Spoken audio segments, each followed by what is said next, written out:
Children are the joy of any marriage, and whenever two people get into a union, children are what brings happiness and gives them a sense of purpose.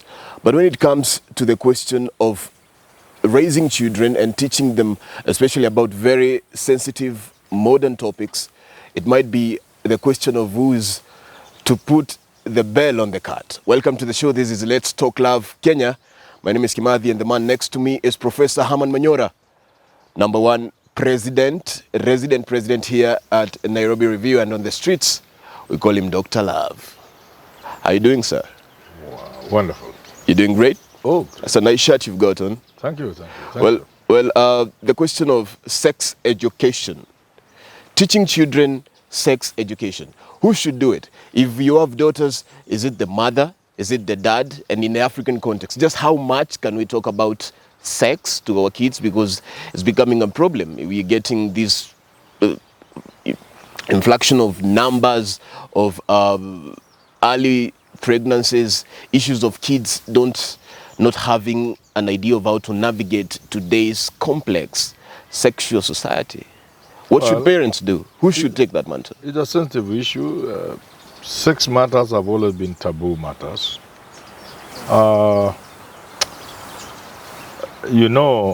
Again, I must go to my pet topic of dislocated Africans. Yes. Because we have been dislocated. We are hanging in the back. We are hanging in the air there. Because traditional societies had a way of handling all this. They were never an issue. The girls who were there, there were people who taught them. Your aunts, the boys, by the fireside, their grandfathers and so on. In circumcision. During initiations, those who were circumcised, during the initiation ceremonies and what. So there were institutions and people who took girls and boys through all these education. So it wasn't necessarily the parents then? No, it was not always. In fact, it was rarely the parents. It was your aunt who taught you as a girl how to take care of your man. It was your grandmother who whispered a few nice words, words of wisdom which you live with all your life. Right. Which if you didn't listen, you'll pay for. Your mother could of course just shout there, and so, but the world has changed. It has. And because the world has changed, people are saying, because these are our children and we love them, we can't leave them to their own designs. And some people are of the view that this should be part of education, what is offered in schools. So there are people who argue and advocate for sex education in schools. Others are fiercely against it. Others are against it. Because sex education then comes with exposure, it comes with kind of telling girls and boys how to use things like condoms and how to use contraceptives. And people say the moment you empower a girl with the knowledge of contraceptives, then you are telling her, go ahead. And that's the dilemma, because if you don't, then we have this influx, as I said earlier, of so many early pregnancies, young boys getting young women pregnant, something, as you said, that wouldn't be unheard of in earlier societies before we became suspended. We were the last generation of people who walked with village girls like our sister. They were just our sisters. We went to dances and... There was no sexual tension. No. It was not that because you go with them to dance. In fact, you protect them. So the world has changed, and you see now the danger here is you don't want, it's really tricky. You think you shouldn't expose children to sex education. I agree with them quite. One of the guys but against you have no control over what they see on the internet. Yes, that is where I was coming. You see now, so it's very tricky. The internet is so there, and even you cannot. Some places, some parents, some schools, some countries try to be strict on the usage of internet. Just how successful can they be? China is trying very hard. It's a very difficult thing. It's a very difficult thing. And I don't pretend to have the answers. All I know, we have been dislocated from our traditional setup. Within that setup, all these things were manageable. They were not always easy, but they were manageable. They were doable. Girls learned things they needed to know. Today, we are in a new setup. If we don't teach them, that girl in Lavington or that girl in Buruburu who is in class 8, just about to start looking like a woman, she has never had access to her aunt. She just stays with her parents and then school, then back. And then she has the internet. Then she has peers. Even if you block your children from using the internet or TV. I saw Obama, the children were not watching, Sasha and Maria were not watching TV during school days. Strict Musome.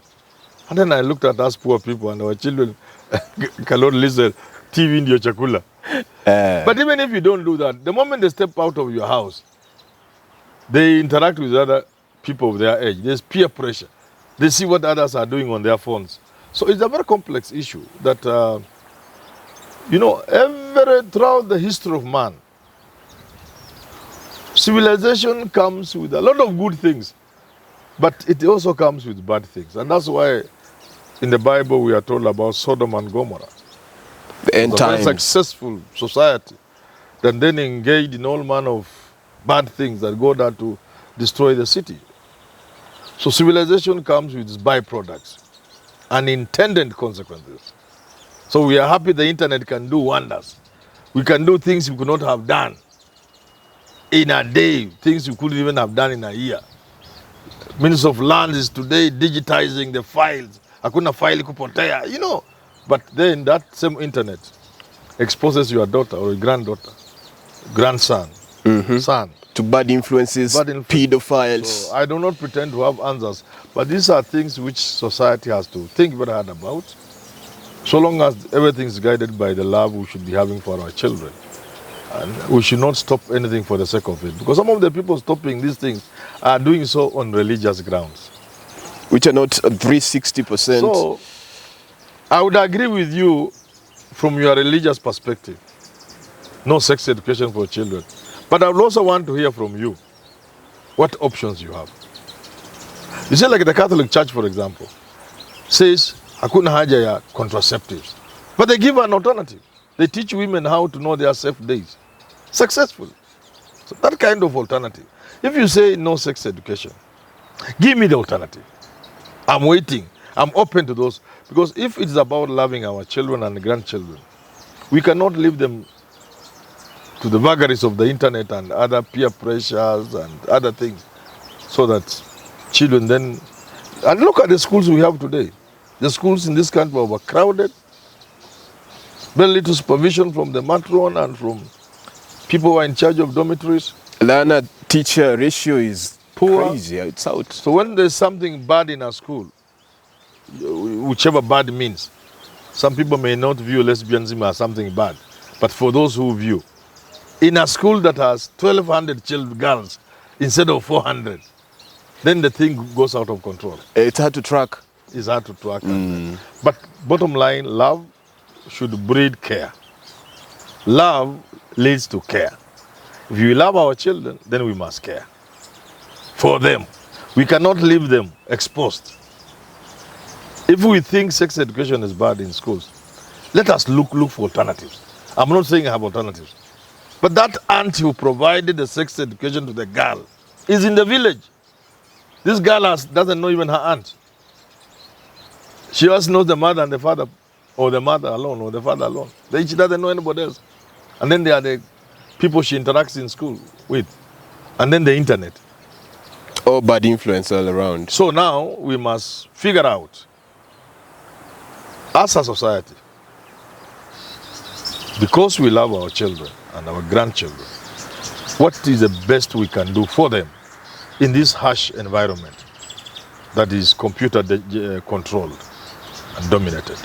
And Prof, let's burrow a little deeper into that rabbit hole.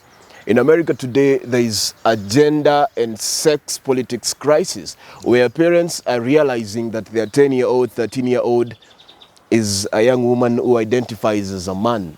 And it's becoming a big topic of discussion. The other day I saw a white man go to Maasai land and asking them, who is a woman? It's quite the topic. And it seems like as African countries and as a society, we're trying to distance ourselves from that, but that storm seems to be coming for us head on. These things are Are we ready for when it happens here? Things are happening in the world. But transgenders? Even where those things are taking place, they are not made to look natural, the way some people would want us to take them here. They are not natural, if you ask me. There's vicious debate including battlegrounds in court.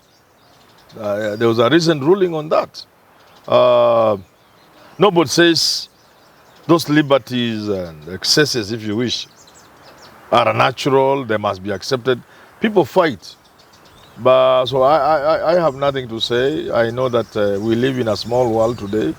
What happens in America may not take 20 years to get here the way it used to be during our times. It's going to come faster. Faster than we think. I think we need to be prepared. We need to prepare institutions to handle this. We need to look at what is happening in the world. Are there things we can learn from America in that direction? Can we fight these changes? Are there things you can are there things you can stop? Are there things you hope will die away? Is it a parenting crisis? Of course, the biggest challenge in the world today is parenting. Because there isn't a bigger how problem. How does a girl say she's a boy? Yeah? How does it happen? You know, that's how it is, and this is the influence of the internet. This is the consequence of a liberal world. Social liberties. And there are people who are fighting for these liberties, including political parties. But the scientific community, in America. The scientific community seems to be leaning on this liberal side. They seem to be supporting the rationale behind some of these sexual diversifications. Science is also sponsored by crazy people. So we can't trust it? No, you can't trust. There are very many things that appear to be scientific, but when you go behind them, you find really there are things that are being pushed by certain groups, political lobby groups. Yeah. Certain lobby groups, not necessarily political groups. There are people who believe in certain things, and they can use science to advance their beliefs. And they have the money to push that agenda. They have the money to put through. So I pity. That's why I sympathize with African countries like Kenya here. They don't understand the world struggles, the debates in the world, the games that are being played. If somebody believes in gay rights, for example, and they have money, and there are organizations outside there, and they come and camp in Kenya here, ostensibly to help certain groups of persons. Kenyans embrace them, because Kenyans can embrace anybody who brings what appears to be money, support. Yeah. They don't even question, this guy, what is his intention? Orphanage, what, So those are the ones I sympathize. But I have nothing against people looking at the world in a certain way. China has a strong stand against it. Yeah, because they know. They have a strong stand against even the social media, and they control the kids and stuff. But I'm not saying you can successfully control certain things. Yeah? Because ultimately there will always be what we call a critical mass. Once that minority group reaches a critical mass, they're no longer minority. They begin to have their way. So the idea is, and here is the danger, we may support certain things before we have the institutional wherewithal to support. Let me give you an example. Children's rights, women's rights, gender-based violence. There are even people constructing homes. I've seen many in my county. There is space set aside in Hamisi.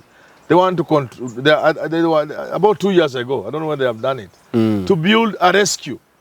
For? Children rescue. Child labor? Yeah, now I ask them, you see how stupid you are. This word is stupid. You know. There's no other word for it. This is an English word. Just say it as we wind up. These are, if children know there's a place they can go and eat food. If you just say, hey, in the home, because the child has anakimbia huko. To be rescued. So this is not America or Europe.